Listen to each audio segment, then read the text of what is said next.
Hey guys, I'm here at EVO 2018, day one, and a little bit of downtime with CLG's very own PewPewU. Kevin, how has your tournament been going? My tournament's been good. I started my trip by losing a lot of money and then somehow coming up plus 150, so I'm feeling good about that. And then my day today in pools was very easy, so yeah. Well, you might stand to make some more money this tournament, not just because of, the potential of winning money from top 8, but because of Sheridan, there is going to be a doubles bracket too, right? Yes, that's true. There's a doubles bracket that's happening tomorrow, and it's going to be happening after singles, and it's pretty funny because I made a very sad tweet earlier this week. I don't know if people saw it, but I had this tradition where if Zach and I won doubles, we would buy everyone in our hotel room to a Caesar's Palace buffet called Bacchanal, and that was kind of our tradition. And long story short, I made a tweet about it, and the next morning, doubles was opened up. So I'm not going to say that I was the cause of it, but it was great timing. Well, I mean, yeah, that could potentially get you a lot of money. You guys won last year, right? Yes, we won the previous 3 years, I believe. Yeah, so we. That's right. You guys you got the 3-vote first. Right, That's right. As it stands now, I don't know by the end of the weekend, but Zach and I are the only people who own 3 votes in the Smash community. Did you come in expecting that a doubles tournament might pop up? No, I think I was more so expecting a pure singles tournament, and the sad tweets that I made weren't as a plea. It was more so just expressing my thoughts, and things just worked out. So how does that affect you guys going into prepping for the tournament? Because a lot of the time when there's a big doubles tournament coming up like Genesis or SmashCon or whatever, I know you guys do put in a lot of prep work going forward, especially if you're studying for specific matchups. But in this, you're sort of coming in blind, right? Right. So the deal with this is, I mean, EVO has always been more of a singles tournament for us. There's rumors that maybe not all of the talent is going to be entering doubles, namely Armada and Android, who are our rivals. Right. So, I don't know. There's not a lot of preparation that is going into this, obviously, because it's so late notice. But even if there was a lot of notice, I still think our focus would be singles. So walk me through how you prepare differently for a tournament that you've designated as a singles tournament versus one where doubles is the prize you're trying to take home? Well, I think EVO is the singles tournament for what it's worth. And I don't think there are many other tournaments that are that we deem as singles tournaments. I think those are just tournaments, But the preparation for that would first be knowing who our competition is, so namely, Team Alliance. But for doubles, it all depends on, the context, what's been happening in the past few tournaments between us and those guys, because that's really, the competition that we focus on, because they're, quite literally, our rivals, 1 and 2, so yeah. Right. So shifting away from doubles a little bit, because it is pretty likely you guys are just going to take it home and treat everyone to a Bacchanal buffet. I hope so. Yeah.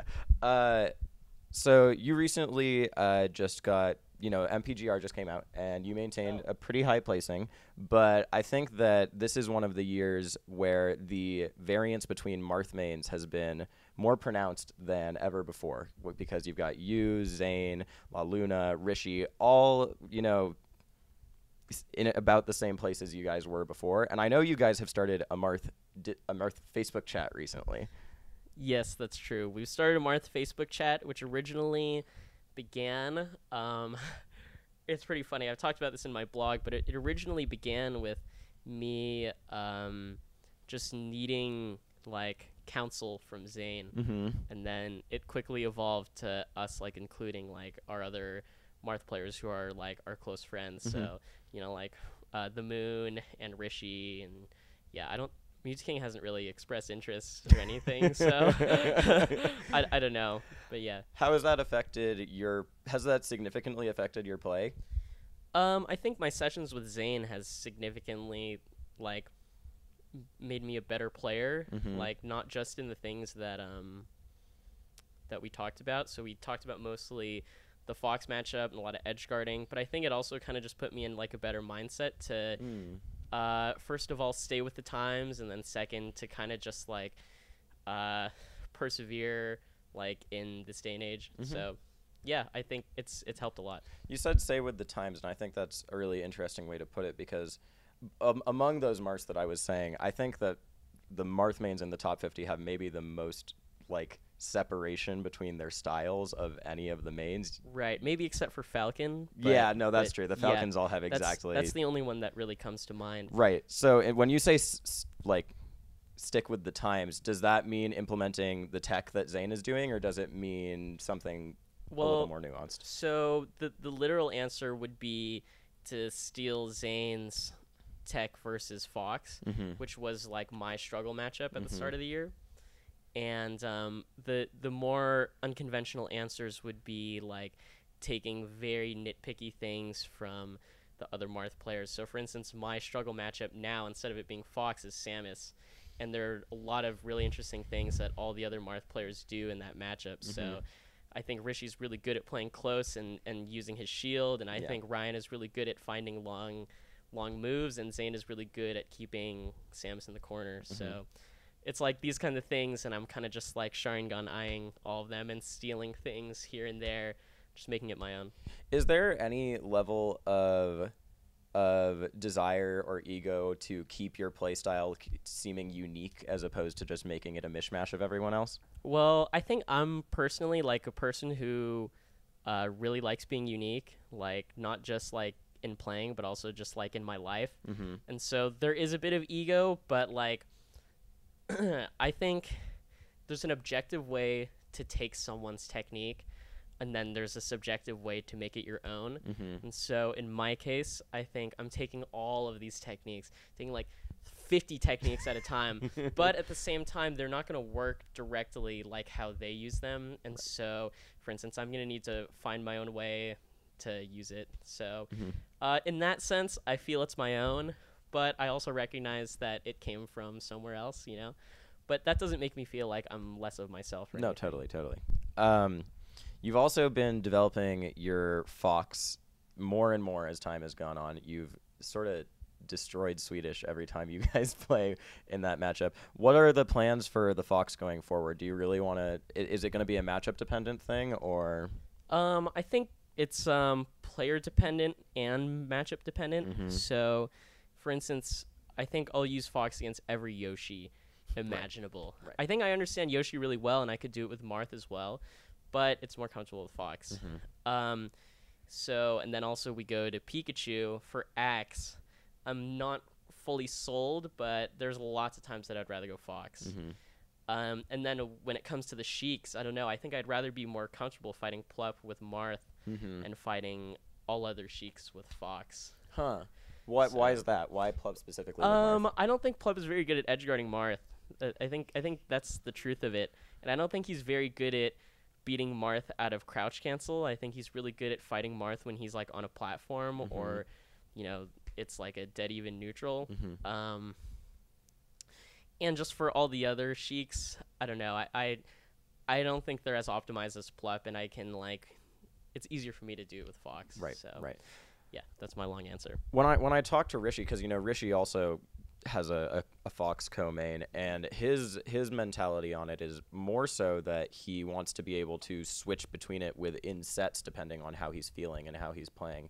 Is that something you think about at all, or is it really supposed to be a character player dependent thing? It's more so a character player dependent thing. I think there's only been one instance this year where I've like I've known going into the set that I wanted to use Fox. So for instance, it was at Flatiron. I was fighting Axe, and I was going to use Fox every single stage except for FD. Because first of all, I didn't want to get chain grabbed, and second, that's the stage that I've historically done best on with Marth.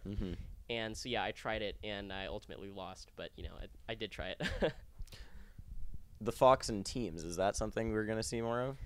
The Fox in teams is more of a response than an answer preemptively. So I think we've only really had to bring out the Fox once this year, which was in Canada against actually the two characters that I named that I don't really enjoy playing Marth against, which would be Axe and Amsa, so Pikachu and Yoshi. So we did lose to them in winners, and it was very frustrating for me because I just felt that I was like slapping them with like a wet noodle when like I could just be playing Fox and kicking them in the air at 100 and they somehow die. So yeah, I much prefer going Fox in that scenario.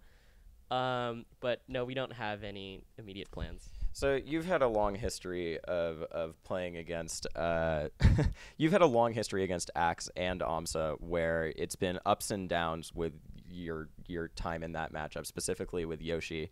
How do you approach mentally going into those matchups that in the past have been problem points for you? So I started off in my first maybe 2 sets against AMSA. I think I lost, and that was with Marth. And luckily enough, when I was at school, there was a player named Kimi Maro, also known as Thomas Deeb. Shout out to Thomas Deeb. And he was a Yoshi player, and I kind of got to understand Yoshi more and realized that Fox destroys Yoshi. Yeah. So then when it came to that point, I started like beating AMSA a lot, and I think I beat him 4 times in a row or so. And then only the most recent time he beat me. But no, I mean, I have a lot of faith in like my knowledge of that matchup, so I don't see any reason to change it right now. What about Pikachu? For Pikachu, I can't say the same in terms of my knowledge for the matchup. It's kind of it always feels like the Marth players really want to tell me that Marth wins, yet I see them all lose 3-1, 3-0, and then they say, oh, why don't you just go watch these VODs? They know how to do it. I see them lose all the time, and I'm questioning, you know. So that's kind of just a matchup I haven't lost faith in, but it's something that I know people assume they know too much of based on XYZ assumptions, and that like really bothers me. So I really want to like discover more, but it's very hard. One other matchup I want to talk about is the Jigglypuff matchup because you had that upset over Hungrybox 3 years ago now. Right. You know, and with Marth Jigglypuff, I think you revolutionized for a lot of people that matchup, at least on the big stage. And you are projected to play him again if all goes according to bracket. Right. I just have to beat Calvar and None, and then I fight Hungrybox. Right, yeah. In a best-of-3 format, which is my jam against Hungrybox. Exactly, right. But ever since that breakout performance that you had then, you haven't quite been able to put it together again. Does that memory come into play when you see that he's in bracket? Absolutely. So that's probably my strongest like Smash memory, and I think like when I'm like 50 years old, I think I'll still remember like that feeling.